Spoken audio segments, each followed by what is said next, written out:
Welcome back. This is Hershey 2024.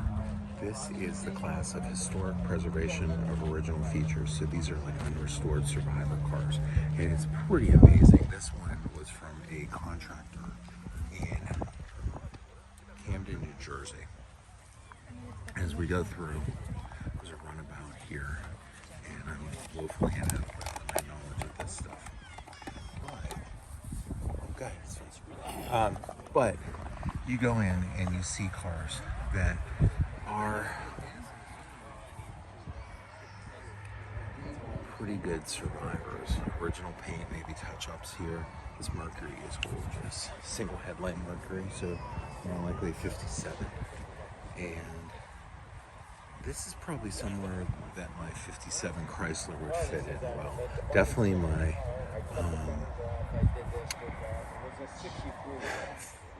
78 Bronco. So you see a beautiful car. It's not a show car, but that's not the point. And you see a lot of really pretty vehicles that are going to stop a crowd, start a conversation, be a lot of fun. And you go through Dodge Adventurer. I mean, just like see some of these things on here that are really just, I mean, this is as original as you're gonna find, and it's gorgeous. Two-tone green, that green interior, very similar, reminiscent of my original 73 Ford pickup that was my grandfather's. It's more this lighter green color, and definitely like this darker green interior, very much of the time. We have a 76 Cadillac. If I ever got a Cadillac, it's going to be a 76, and it's going to be a sedan DeVille, because I love four-door hardtops, and I love the last of the big Cadillacs. These are just gorgeous cars.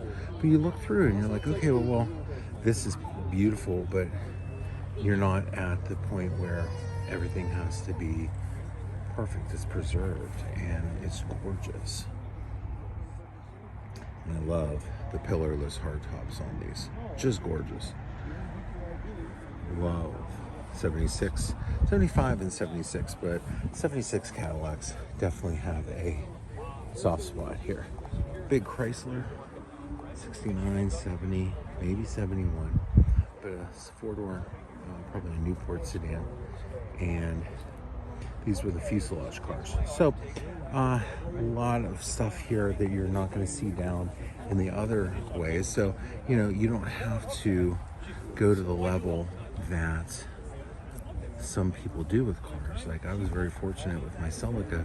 It was so original and good. This is a Packard, that I could compete in the traditional classes where you go first, junior, senior, Grand National.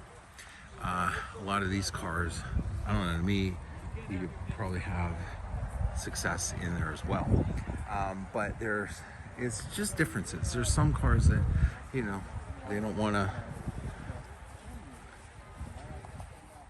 do that, or, you know, you want to keep it original and just have fun with the car. And AACA has this as a good option for people like that, so they can be involved. 1899 Reese.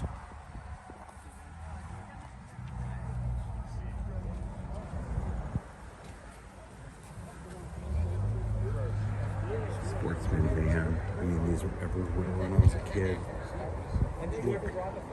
Oh, nice. Just love the two-tone again. Beautiful interior. This is gorgeous. And you look in here, in the room.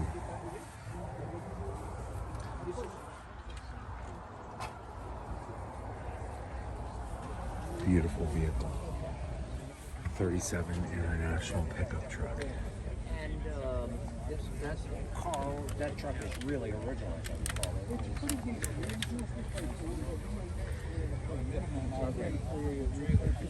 An early Super Duty.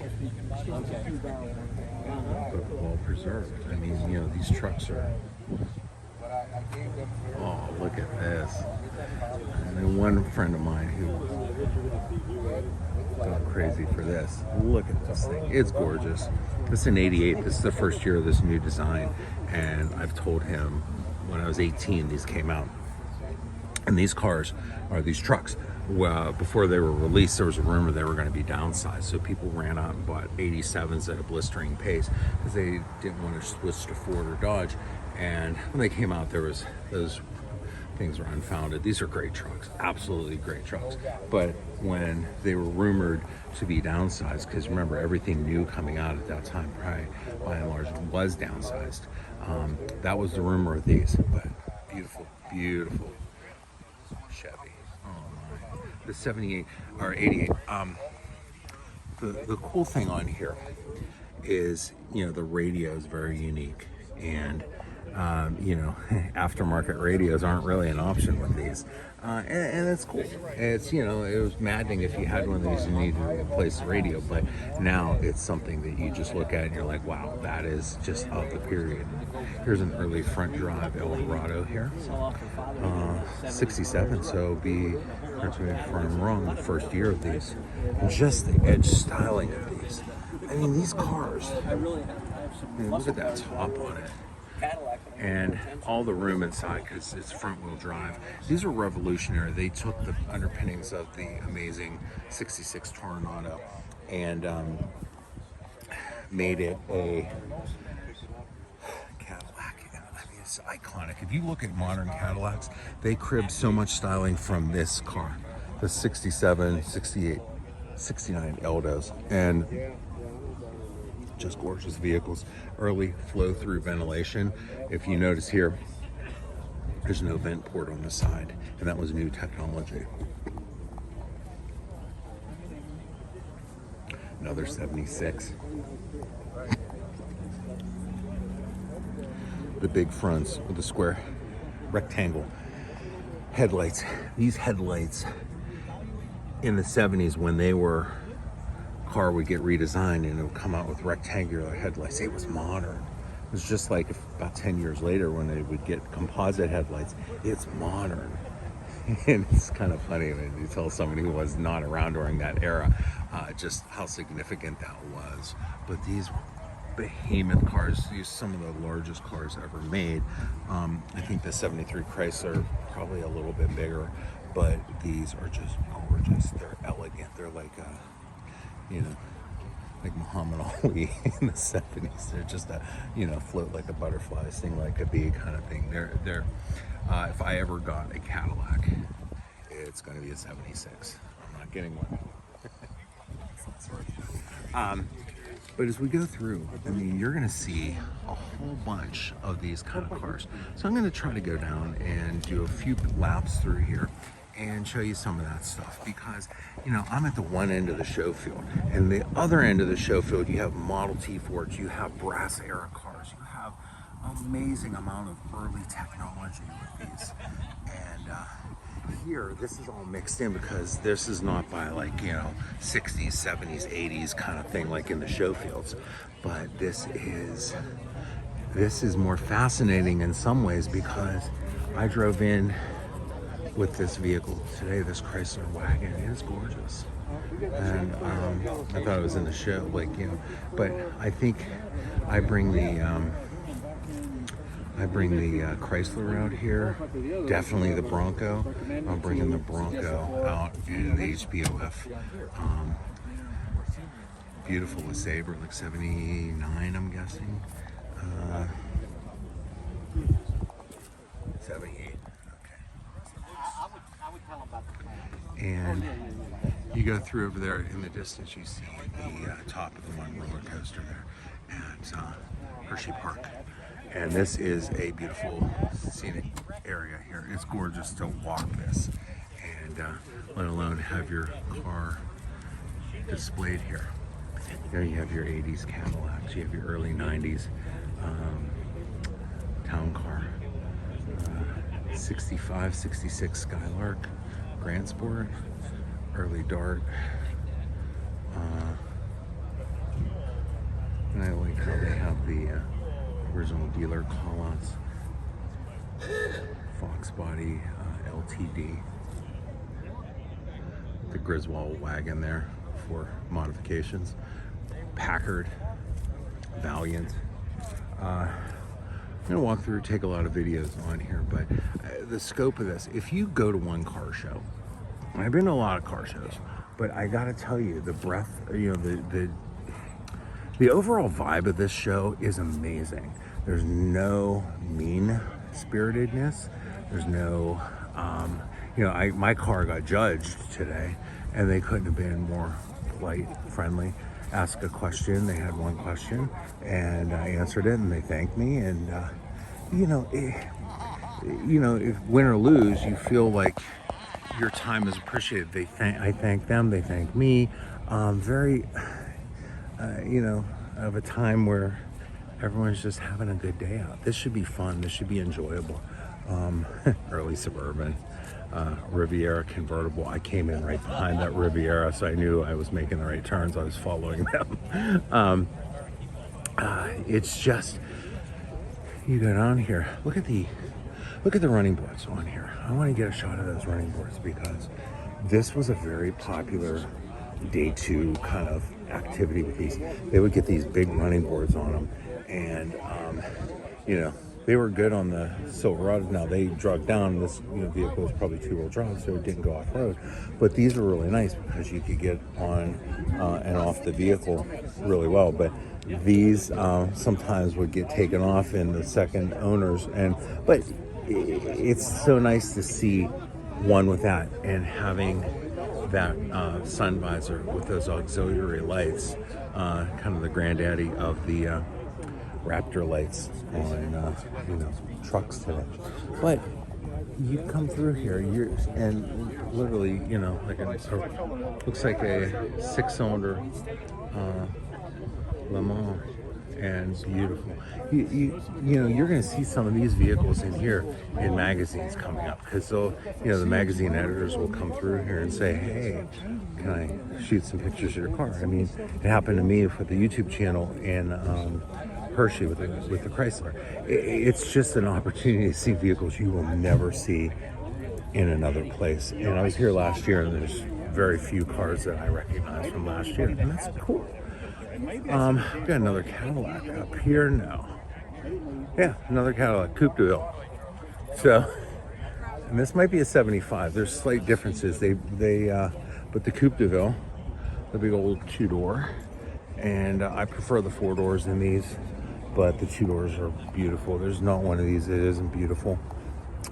It's a 76 as well. So, just a gorgeous vehicle. I mean, look at that. It almost looks like it's a wraparound glass.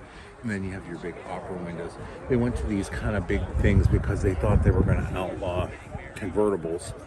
And they went with these heavy duty things for rollover crush standards and, the beginnings of the modern safety era.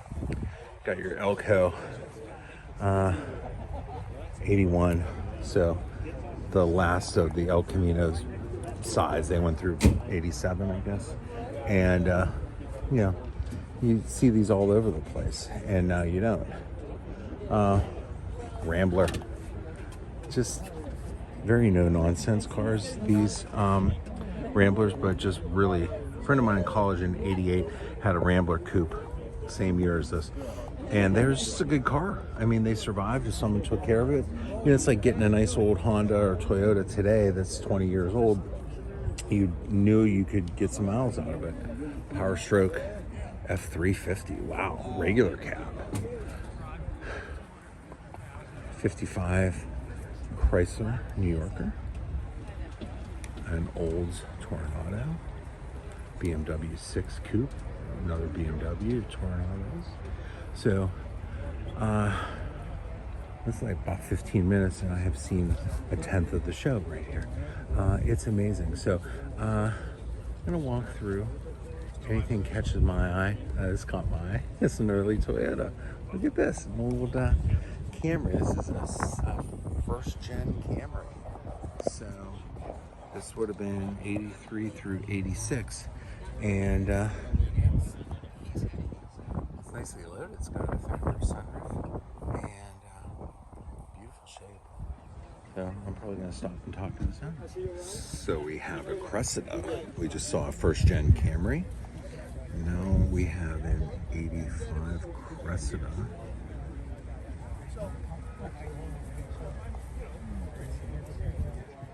You can stop that if you want to read through that. And definitely was the flagship.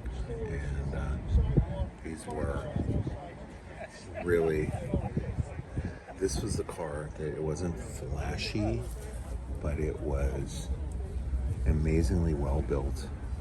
And this was a car when someone had a Cressida, you kind of like, oh, they know what they're talking about, you know, and pretty good.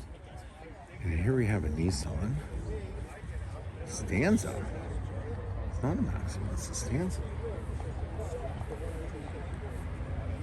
Odd is that it's an 87 that has a glass sunroof, moonroof. It has a beautiful burgundy interior though. That's what's the best part of like these interiors on here. And you see my 87 Camry has the similar kind of burgundy interior, but a power glass moonroof. And beautifully preserved. Came in from New Jersey.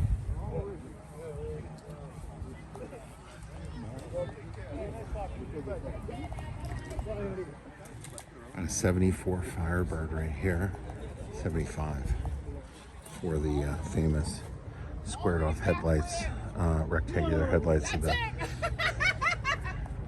Burt Reynolds fame, and a beautiful Riviera.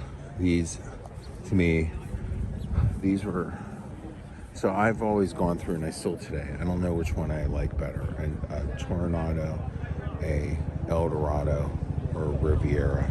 They're basically all the same vehicle underneath, but they have very distinct styling.